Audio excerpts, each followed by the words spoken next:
स्वराज्य उभे करताना सर्वात मोठी अडचण स्वकीयापासूनच येत आहे. आम्ही बाहेरील शत्रूसोबत कधी लढायची? राजे, रयत सुखी करण्यासाठी स्वतःच्या नातेवाईकांशी युद्ध करावे लागेल तरी गैर नाही.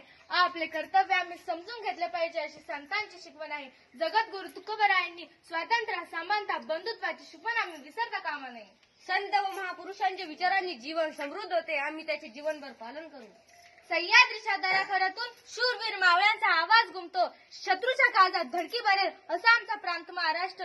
हिंदवी स्वराज्य मानवतेच्या धर्तीवरती उभे राहिले पाहिजे. तिथे जाती धर्माला थारा नाही. राजे, मनुष्य धर्म सगळ्यात मोठा आहे. पंथ जातीची माणसाला काही गरज नाही. धर्माच्या रखवालदारांनी त्यांच्या स्वार्थासाठी माणसामध्ये भेद निर्माण केला आहे आणि आपण तो मिटवला पाहिजे, नाही तर सगळीकडे अराजकता पसरेल. राजे, साम्राज्यवादीसाठी लोकांमध्ये वैर वाढत आहे. नीतिमूल्य घसरत आहे. रक्तनात्यांचे लोक एकमेकांसोबत घात करत आहे. राजमाता, सत्ता माणसाला लालची व दृष्ट बनवते. बेजबाबदार अक्कल राजा हा प्रजेसाठी धोकादायक असतो. आपण स्वतः दृष्टांचा पाडाव करावा.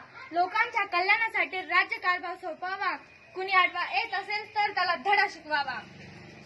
आम्ही निष्ठावंत मावळ्यांना सोबत घेऊन गड किल्ले आपल्या ताब्यात घेतो. जुलमी क्रूर व्यवस्थापन आम्ही मुळं सगळं टुकटून काढतो. शेतकरी कामगारांना सुरक्षित करा. त्यांना सुख सुविधा द्या. बळीराजा जगला तर आम्ही जगू हा विचार सर्वांनी ध्यानात घ्यावा. बुद्धिवंतांचा सन्मान करावा.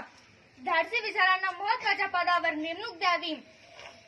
जाती धर्माच्या पलीकडे कल्याणकारी राज्य उभे करण्याची आमची इच्छा आहे. येतो आम्ही. जय भवानी. जय भवानी.